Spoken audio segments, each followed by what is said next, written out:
Ya, ini dia yang terjadi teman-temannya. Lagi-lagi bagaimana intoleransi terjadi. Ya, ini tepatnya di kota Parepare ya, Sulawesi Selatan. Ya, teman-teman, sebelum kita berkomentar banyak, saya akan membacakan terlebih dahulu bagaimana sebuah caption dari postingan Mas Permadi Arya di akun Instagramnya ya.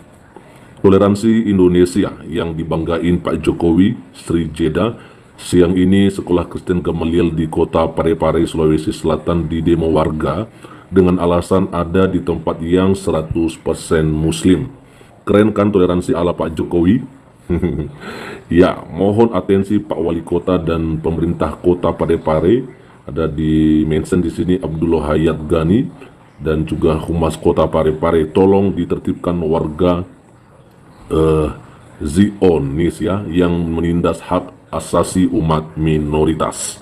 Warga non-muslim punya hak sama, bukan warga kelas 2 yang hak asasinya boleh diinjak-injak ya. Oke, nah itu dia teman-teman ya. Inilah yang terjadi tepatnya di sekolah Kristen Gamaliel yang ada di kota Parepare, Sulawesi Selatan, di mana terjadi demo ya yang dilakukan oleh warga, di mana mereka beralasan ya kalau kota mereka ini adalah kota yang dimana dihuni atau berpenduduk 100% Muslim.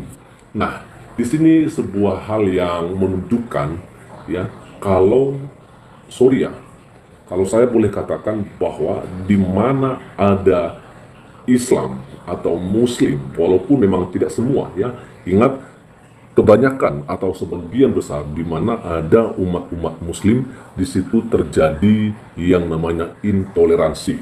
Ya, dan ini kita coba lihat alasan mereka melakukan demo karena di situ ada sekolah Kristen dan mereka katakan nggak boleh. Kenapa? Karena kami di sini 100% Muslim. Ya, seharusnya kalau mereka adalah agama yang ajarannya benar, mereka mempunyai akhlak yang baik, moral yang benar, sehingga siapapun juga dan apapun juga sekolah yang ada di situ, baik dia dari sekolah yang memang khusus untuk umat Muslim, ya diperbolehkan. Dan begitu juga dengan umat-umat yang lain, karena ya Indonesia ini bukan negara agama, gitu ya. Tapi yang terjadi teman-temannya, inilah itu sebabnya ketika Sri Paus ya Fransiskus datang ke Indonesia, apa yang disampaikan oleh seorang Pak Jokowi ya kepada Paus ya tidak jujur adanya teman-teman ya, karena yang disampaikan oleh Pak Jokowi apa yang baik-baiknya saja. Sebenarnya tindakan-tindakan yang seperti ini tidak disampaikan oleh beliau Pak Jokowi. Nah itu teman-teman ya. Nah, coba bagaimana teman-teman pendapat teman-teman semua mengenai apa yang terjadi di sini ya, di mana ya terjadi demo ya di Parepare, Sulawesi Selatan, karena mereka menganggap mereka yang 100% Muslim di kota Parepare ya, sehingga mereka tidak mau kalau misalnya ada sekolah Kristen di situ teman-teman. Nah, ada sebuah komentar dari Kitty Queen. Dia bilang agak kenal suaranya, lantang seperti habis dapat transferan. Kalau suaranya sih juga saya kayak kenal gitu. Kalau nggak salah sih ini suaranya Rizik Sihab ya, kalau saya nggak salah gitu teman-teman ya. Nanti kalau salah mungkin bisa dibenarkan lah seperti itu. Lalu kemudian ada komentar dari Malaikat Stefani, kayak gini kenapa dibiarkan, atau kayak gini KPK dibiarkan sih? Kenapa dibiarkan benernya? Oke, lalu berikutnya ada dari Ima, ampun deh sudah tidak bisa berkata-kata apa-apa lagi, miris. Ya betul sekali. Marilah kita menikmati. Berbeban berat, ini beban berat ini yang kerja di pelabuhan nih. Di pelabuhan, di toko bangunan yang berat-berat kan, ngecor kontainer, di jembatan, membuat jembatan, apalagi aku akan memberi kelegaan kepadamu, kayak di panti pijat. Saya misionaris nih, teman-teman. Misionaris lagi cari hidup, karena kalau dia berhasil memberikan ini kepada kita, itu akan dijadikan sebagai modal di tempat mereka bahwa mereka berhasil melakukan Dari aja. nggak apa-apa, Jatuhin. nggak butuh. Jatuhin nggak apa. Maaf ya, umat Islam nggak butuh. Injak. Nggak butuh. Misionaris, dia tahu kegiatan kita ini kegiatan Islami. Iya. Tiba-tiba dia muncul, bawa Bakar. dia datang bawa kayak gini. Ini biadab namanya ini. Pernah nggak umat Islam melakukan hal yang sama? Ketika kebaktian tiba-tiba kita datang bikin baju yang tertulis sabda Rasulullah atau Al-Quran surah Al-Baqarah atau apalah gitu, terus kita bagi-bagikan kepada orang yang sudah beragama. Ya, ada nggak pernah terjadi kayak gini di Islam? Ini apa ini namanya ini? Kita di sini mayoritas umat Islam, yang hadir pasti umat Islam. Bahkan yang hadir adalah para apologet. Tapi dia datang membawa baju kayak gini. Dia promosikan Tuhannya yang berupa burung merpati. Satu-satunya agama yang Tuhannya begini nih, burung merpati. Ini Tuhannya dia, simbol Tuhannya mereka. Ya. Bang Suma marah nggak? Marah dong, marah. Menginjak harga diri kita ini. Nah, saudara-saudara, itulah dia video cuplikan yang baru saja kita menonton video cuplikan tadi. Sangat mengerikan ya saudara-saudara, bahwa penolakan gereja sudah terjadi di mana-mana. Tapi bagi mereka itu belum cukup. Sehingga sekolah Kristen pun mengalami penolakan yang sama, ya. Ini adalah sesuatu yang mengerikan, ya. Seharusnya pemerintah harus tegas terhadap hal-hal seperti ini. Karena ketika mereka menolak yang namanya sekolah Kristen, itu adalah salah satu intoleran yang begitu tidak mematuhi kebijakan dari pemerintah. Bahwa pemerintah telah mengeluarkan bahwa kebebasan umat beribadah itu ditanggung oleh pemerintah. Dan apalagi ini sekolah, ya. Sekolah ini jangan sampai anak-anak bangsa Indonesia ini termasuk itu Kristen, ya.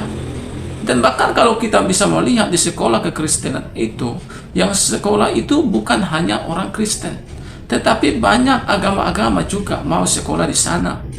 Nah, seharusnya pemerintah tegas terhadap hal ini, ya. Pemerintah harus mendukung pembangunan sekolah ini. Karena ini adalah untuk meningkatkan anak-anak bangsa ini menjadi anak-anak yang terpelajar dan menjadi anak-anak yang pintar. Itulah tujuan kita bersama. Jadi kalau ada oknum-oknum seperti tadi yang sudah kita lihat, ya, yang berusaha untuk melarang, bukan hanya melarang orang beribadah, ya, tapi juga melarang yaitu sekolah Kristen berdiri. Ini adalah salah satu hal yang sudah melanggar kebijakan dari pemerintah. Ya, kita harus ingat bahwa kita ini Bhinneka Tunggal Ika. Kita ini walaupun berbeda agama, suku, ras, tapi kita ini adalah satu bangsa, satu bahasa, yaitu kita bangsa Indonesia. Jadi sebagai orang Kristen, mereka bukan hanya berhak beribadah, tetapi juga mereka berhak sekolah di negara kesatuan Republik Indonesia, dan pemerintah harus tegas dan menjamin kebebasan ini. Ya, saudara-saudara, mari kiranya pemerintah memperhatikan hal ini, dan kita berdoa supaya nanti ke depan dalam pemerintahan Bapak Prabowo Gibran yang akan datang nanti, kiranya hal-hal seperti ini, kaum intoleran ini, kaum radikal ini diberantas, ya. Jangan lagi ada orang-orang seperti ini, ya. Seolah-olah mereka itu ketakutan kalau sekolah Kristen dibangun, ya, maka akan ada nanti terjadi kristenisasi. Kalau sekolah Kristen dibangun, nanti semua menjadi banyak orang menjadi orang Kristen. Itu yang mereka takuti. Padahal kalau kita pahami ajaran kekristenan, tidak ada namanya kristenisasi. Karena agama Kristen tidak bisa menyelamatkan. Yang menyelamatkan, yang kami imani, hanya satu pribadi, yaitu Yesus Kristus. Dia tidak punya agama, ya. Dan Yesus bukan membawa agama, ya. Ini perlu kita pahami, saudara-saudara. Jadi jangan kita seperti yang dilakukan oleh seorang Ustadz Juma ini juga, bagaimana untuk membela Tuhannya, untuk membela agamanya, ya. Dia menyerang kekristenan, dia bakar baju yang diberikan orang Kristen, seolah-olah imannya itu adalah iman yang lemah, ya. Seolah-olah Tuhannya itu adalah Tuhan yang lemah, agamanya itu adalah agama yang lemah, sehingga dia ketakutan, kepanasan, ya, saudara-saudara. Nah, ini yang perlu kita pahami. Jadi jangan takut, orang Kristen itu tidak mengajarkan yang jahat. Jangan takut, dalam kekristenan tidak ada kristenisasi. Jangan takut, ajaran Kristen ini ajaran kasih. Pemerintah kiranya harus mengerti, ajaran Kristen itu tidak ada radikal. Ajaran Kristen itu ajaran kasih. Jadi jangan takut kalau gereja didirikan.